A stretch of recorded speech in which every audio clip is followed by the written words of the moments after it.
आज बात करेंगे कि Next.js में किस तरह से हम लोग नेविगेशन कर सकते हैं। कुछ इंपॉर्टेंट क्लाइंट साइड के हुक्स देखेंगे जो कि आप लोगों को Next/Navigation पैकेज के अंदर देखने को मिलते हैं। ये हुक्स आप लोगों के लिए Next.js एप्स बनाना बेहद आसान बना देते हैं। देखेंगे ये एक्शन में किस तरह से काम करते हैं। I am really very excited. आप बस इस वीडियो को लाइक करके नीचे कमेंट सेक्शन में Next.js OP लिखते रहना। चलते हैं कंप्यूटर स्क्रीन में, लेट्स रोल द इंट्रो।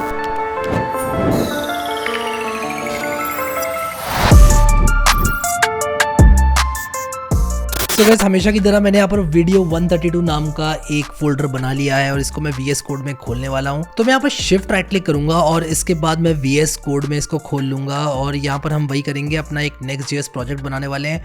तो हम लोग क्या करेंगे इस वीडियो में, समझेंगे कुछ नेविगेशन स्पेसिफिक हुक्स को जो कि Next.js प्रदान करता है। तो मैं आप लोगों को यहाँ पर सबसे पहले नेक्स्ट नेविगेशन की डॉक्यूमेंटेशन पर लेकर जाना चाहता हूँ। हमेशा डॉक्यूमेंटेशन को खोलें क्योंकि उससे होता क्या है कि जो अप टू डेट कोड है वो आपके सामने होता है। दूसरी बात ये कि Next.js में जो सबसे मेजर चेंज आया था वो 12 to 13 वर्जन में आया था। अगर Next.js 14 के बाद 15 जो कि आने वाला है, तो क्या होगा कि अगर 15 आ जाएगा तो आप लोग डीमोटिवेट मत होना, क्योंकि मैं आप लोगों को बता दूं कि Next.js 15 में कोई भी ऐसा चेंज नहीं है जो कि आपकी ऐप को मेजरली इम्पैक्ट करता हो। देखो भाई, चेंजेस तो हैं और बैकएंड के बहुत सारे चेंजेस हैं जिसमें कि जो बैकएंड में होने वाली प्रोसेसेस हैं जिसका आपसे कोई मतलब नहीं है। अगर आप लोग सिर्फ ऐप बनाना चाहते हैं तो उस तरह की प्रोसेसेस को चेंज किया गया है और बेटर बनाया गया है। तो वो सिर्फ ओवरऑल जो Next.js है उसको बेटर बनाने के लिए मोस्टली चेंजेस हैं, इसलिए टेंशन बिल्कुल मत लेना। अब यहाँ पर मैं ऐप राउटर को यूज़ कर रहा हूँ। मैं आप लोगों को दोबारा बता दूँ, उससे होता क्या है कि ऐप राउटर और पेजेस राउटर दो अलग अलग तरीके होते हैं Next.js में ऐप्स बनाने के। मैंने आपको बताया था पेजेस राउटर जो है Next.js 12 से पहले इंट्रोड्यूस हुआ था। Next.js 13 ऑनवर्ड्स हमारे पास ऐप राउटर जो कि एक मेरे हिसाब से बेटर अप्रोच है, तो हम इसी को लेंगे। अब हम क्या करेंगे कि यहाँ पर npx create next app latest run करेंगे ताकि हमारी जो Next.js ऐप है वो बन जाए, और उसके बाद एक डॉट लगा दूंगा। उससे क्या होगा कि यहीं पर मेरी सारी जो फाइल्स हैं वो फैल जाएंगी। देखो, हर चीज़ के वर्जन्स नए नए आते रहते हैं और यहाँ पर ये कह रहा है भाई वीडियो 132 नाम से आप नहीं बना सकते। कोई बात नहीं, हम यहाँ पर एक और ऐप बना लेंगे और इसका नाम हम रखेंगे नेक्स्ट नेविगेशन ट्यूटोरियल, ठीक है। और टाइपस्क्रिप्ट मैं अभी फिलहाल यूज़ नहीं करूँगा। ESLint yes, Tailwind CSS yes, ऐसा सी डायरेक्टरी भी नहीं करूँगा। ऐप राउटर डेफिनेटली मैं करूँगा। देखो, Next.js खुद रेकमेंड कर रहा है ऐप राउटर, और इम्पोर्ट एलियस को नहीं छेड़ने वाला मैं, ठीक है। तो मैं अब आप लोगों को बताता हूँ कि कैसे हम लोग इस फोल्डर के अंदर जाकर फिर इसको VS कोड में खोलेंगे और नेक्स्ट नेविगेशन से स्पेसिफिक हुक्स के बारे में बात करेंगे। बड़े कमाल के हुक्स हैं, और कमाल के इसलिए बोल रहा हूँ क्योंकि काफ़ी यूज़फुल होते हैं वो हुक्स। तो वेट करता हूँ इसका और फिर वापस आता हूँ। तो ये हमारी ऐप बन चुकी है यहाँ पर। तो मैं क्या करूँगा, इसको खोलूँगा यहाँ पर, और ये जो हमारी ऐप बन चुकी है इसको मैं बंद करूँगा और शिफ्ट राइट क्लिक करके ओपन विद कोड करके इस पर्टिकुलर फोल्डर को मैं खोल लूँगा। तो हमारे पास ऐप है, नोड मॉड्यूल्स हैं, हमारे पास ये सारी की सारी जो इनिशियल फाइल्स हैं वो आ चुकी हैं। डेफिनेटली ऐप डायरेक्टरी के अंदर page.js है। तो मैं यहाँ पर npm run dev चलाऊँगा, npm run dev, और मेरी Next.js ऐप चल जाएगी। अब यहाँ पर ये इनिशियली तो शो करेगा एक बेसिक Next.js ऐप को, बट मैं क्या करूँगा, इसको डिलीट करूँगा। और ये पेजेस भी चेंज होते रहते हैं विद वर्जन्स। अगर आपको याद हो, जब हमने Next.js इस कोर्स में स्टार्ट किया था तब Next.js का अलग पेज था, आगे भी चेंज होता रहेगा। तो टेंशन नहीं लेने का है, बस मैं ये बता रहा हूँ, उसकी टेंशन मत लेना आप, ठीक है। तो मैं यहाँ पर क्या करूँगा, एक डिव बनाऊँगा। इसके बाद मैं लिखूँगा यहाँ पर हे दिस इज़ आवर पेज, और यहाँ पर आप देखो hey this is our page लिख कर आ गया। अब मैं आप लोगों को बताता हूँ कैसे आप लोग यूज़ कर सकते हो नेक्स्ट नेविगेशन स्पेसिफिक हुक्स को। तो देखो, सबसे पहला हुक जो है इंपॉर्टेंट, देखो हुक्स बहुत सारे हैं, बात यही होती है इस तरह के कोर्सेज का सबसे बड़ा फ़ायदा जो होता है वो ये होता है कि आपको इंपॉर्टेंट चीज़ें देखने को मिलती हैं। तो मैं यहाँ पर आप लोगों को यूज़ पाथ नेम के बारे में सबसे पहले बताऊँगा, ये क्या है यूज़ पाथ नेम। तो हम क्या करेंगे, सबसे पहले तो इसको क्लाइंट कंपोनेंट बनाएंगे। देखो, ये पेज एक क्लाइंट कंपोनेंट नहीं है, ये पेज एक सर्वर कंपोनेंट है। कोई भी पेज Next.js के अंदर बाय डिफ़ॉल्ट सर्वर कंपोनेंट ही होता है। तो मैंने इसको एक क्लाइंट कंपोनेंट बनाया, और इसके बाद मैं यहाँ पर क्या करूँगा, लिखूँगा इम्पोर्ट, और मैं लिखूँगा use path name from next navigation. Automatically देखो इसने ले लिया। अब मैं यहाँ पर क्या करूँगा, लिखूँगा path name is equal to use path name, कुछ इस तरह से, और मैं इसको कॉन्स्ट कर देता हूँ। और जैसे ही मैं ये करूँगा path name is equal to use path name, मैंने इस हुक को यूज़ कर लिया। अब यहाँ पर क्या होगा कि जो पाथ नेम है वो इस पर्टिकुलर पेज के पाथ को प्रिंट करेगा। अब आप लोग कहोगे कि यार ये क्यों, मतलब इंपॉर्टेंट है, क्यों, इसका फ़ायदा क्या है? मुझे तो पता है ना मैं कौन से पेज पर हूँ। नहीं, अब मैं आपको बताता हूँ कब इसका जो फ़ायदा है वो आपको मिलेगा। तो मान लो मैं component/navbar.js बनाता हूँ और मैं RAFCE करके यहाँ पर एक नैवबार कंपोनेंट अपना लेआउट में लगा दूंगा। तो मैं लेआउट के अंदर ही इंपोर्ट करूँगा नैवबार को और यहाँ पर बॉडी के अंदर चिल्ड्रन से पहले नैवबार लगा दूंगा, ठीक है। तो यहाँ पर मैं नैवबार लगा दिया, ठीक है, और मैं इंपोर्ट भी करूँगा ऑब्वियसली इसको नैवबार को, इंपोर्ट नैवबार फ्रॉम कंपोनेंट्स नैवबार। अब ये सारी कहानी ना मैं यहाँ ले आता हूँ नैवबार में। मैं नैवबार को एक क्लाइंट कंपोनेंट बनाऊँगा और अब इसके बाद यहाँ पर जो पाथ नेम है वो मैं यहीं पर यूज़ करूँगा नैवबार में अपने। ध्यान से समझना आप लोग कि मैं क्या कर रहा हूँ। और इसके बाद आप देखो नेक्स्ट नेविगेशन से मैंने यूज़ पाथ नेम इंपोर्ट किया। अब यहाँ पर मुझे पता चल सकता है यूज़ पाथ नेम से कि मैं कौन से पेज पे हूँ, ये नैवबार कौन से पेज पर है अभी, समझ रहे हो आप लोग। तो मान लो मेरे पास एक और पेज है, एक तो मेरे पास ये ऐप पेज मैंने आपको जो होम पेज है वो बताया ही। अब मान लो मेरे पास एक पेज और है जिसका नाम है लेट अस से अबाउट। तो मैं यहाँ पर about/page.js बना दूंगा। तो मैंने ऐप के अंदर एक अबाउट बनाया, इसके अंदर RAFCE करूँगा और यहाँ पर इसका नाम अबाउट रख देते हैं। और अब यहाँ पर भी नैवबार आएगा। तो अगर मैं स्लैश अबाउट में जाऊँगा, मैं आपको दिखाता हूँ, अगर मैं स्लैश अबाउट में जाऊँगा तो यहाँ पर भी नैवबार और अबाउट आएगा।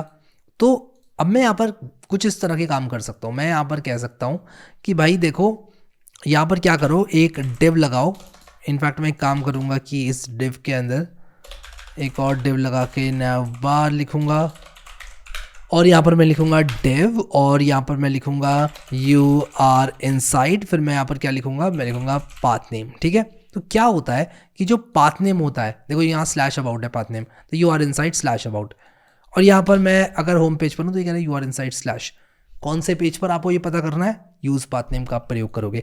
तो ये तो एक हुक हो गया, बड़ा सिंपल सा हुक है, ठीक है। इसके बाद यूज़ परम्स होता है, समझते हैं ये क्या करता है। यूज़ परम्स एक क्लाइंट कंपोनेंट हुक होता है जो कि क्या करता है, डायनामिक पैरम्स को रीड करने में इस्तेमाल किया जाता है। हम जावास्क्रिप्ट यूज़ कर रहे हैं इसलिए मैं इसको जावास्क्रिप्ट में स्विच कर रहा हूँ। अब आप देखो ये क्या है, किस तरह से ये काम करता है। तो पैरम्स क्या है कि मान लो आप लोगों ने एक डायनामिक रूट बनाया, ठीक है। आपने यहाँ पर बनाया ब्लॉग पोस्ट और /slug, ठीक है, और इसके बाद आपने बना दिया page.js, ठीक है। तो ब्लॉग पोस्ट /slug आप लोगों ने बनाया। तो आप क्या कर सकते हो, यहाँ पर import use params कर सकते हो और यहाँ पर आप क्या करोगे, आप लिखोगे const params is equal to use params। और ये करने के बाद यहाँ पर आप अगर use params लिखोगे, params लिखोगे तो क्या होगा कि ऑब्वियसली एक ऑब्जेक्ट है। तो अगर आप params.slug लिखोगे तो जो भी स्लग है वो आपको मिलेगा। तो अगर मैं जाऊँगा अभी /blog post/harry पर, तो यहाँ पर एक एरर आया, देखता हूँ क्यों आया एरर। तो मैंने /blog post/harry पर मैं गया और इसको मैंने क्लाइंट कंपोनेंट एक्चुअली नहीं बनाया। तो ये सब काम ना आप क्लाइंट कंपोनेंट में ही कर सकते हो, याद रखना, सर्वर कंपोनेंट में नहीं कर सकते। तो यहाँ पर अगर मैं इसको रिफ्रेश करूँ /blog post/harry को, तो देखो ये यहाँ पर आ रहा है। अगर मैं यहाँ पर रोहन कर दूँ तो यहाँ पर /blog post/रोहन करूँगा तो यहाँ पर रोहन देखने को मिलेगा। तो बेसिकली एक तरह से यहाँ पर मैं जो भी लिखूँगा URL में मैं इस पेज पे कैच कर सकता हूँ। और इसी के लिए हम लोग यूज़ करते हैं यूज़ पैरम्स को। तो हमने यूज़ पाथ नेम देख लिया, हमने यूज़ पैरम्स देख लिया। अब यूज़ राउटर देखेंगे जो कि फेयरली स्ट्रेट फॉरवर्ड है, हमने देखा भी था। आप राउटर डॉट पुश करके पेज को चेंज कर सकते हो। तो मान लो मैं चाहता हूँ कि एक बटन पर क्लिक करने पर मैं /डैशबोर्ड पर चला जाऊँ। तो सिंपली मैं क्या करूँगा कि मान लो इसी पेज पर मैं करता हूँ, तो सिंपली मैं क्या करूँगा, कुछ इस तरह का काम करूँगा। मैं कहूँगा कि भाई import router from next navigation. तो use router from next navigation और मैं कहूँगा const router is equal to use router. तो इस तरह का काम मैं करूँगा। तो मैं क्या कर सकता हूँ कि ये कर सकता हूँ। अब ये करके क्या होगा, ये करके आप देखो यहाँ पर रोहन डैशबोर्ड लिखा है, रोहन के बाद डैशबोर्ड लिखा है, डैशबोर्ड पर क्लिक करूँगा मैं /डैशबोर्ड पर आ गया। अब हाँ मैं ये काम लिंक से भी कर सकता था, बट राउटर डॉट पुश करके प्रोग्रामेटिकली, मान लो मैं चाहता हूँ कि कुछ सेकंड के बाद ऑटोमेटिकली ये राउटर डॉट पुश हो जाए, तो मैं ये काम यूज़ इफेक्ट में कर सकता हूँ। मैं कह सकता हूँ यूज़ इफेक्ट, और यूज़ इफेक्ट में मैं क्या करूँगा, सिंपली मैं यूज़ इफेक्ट यहाँ पर लिखूँगा और यहाँ पर मैं ये करूँगा और मैं कुछ इस तरह का काम कर सकता हूँ। मैं कह सकता हूँ कि भाई देखो ऐसा है कि सेट टाइम आउट करो और अराउंड 2 सेकेंड्स के बाद राउटर डॉट पुश कर दो। तो मैं ये इस तरह के काम कर सकता हूँ, मतलब ठीक है। और ऑब्वियसली रिएक्ट से ये इंपोर्ट करना पड़ेगा, तो हमें यूज़ इफेक्ट का इंपोर्ट लगाना पड़ेगा। लग गया इंपोर्ट यूज़ इफेक्ट का, बैक करता हूँ। अब देखो मैं इसको रिफ्रेश कर रहा हूँ, मैं कुछ नहीं कर रहा हूँ, देखो मेरा हाथ भी ऊपर है। अब देखो ऑटोमेटिकली ये 2 सेकंड के बाद डैशबोर्ड पर रीडायरेक्ट हो गया। तो इस तरह के काम अगर हमें करने हैं तो हम यूज़ राउटर का इस्तेमाल करते हैं।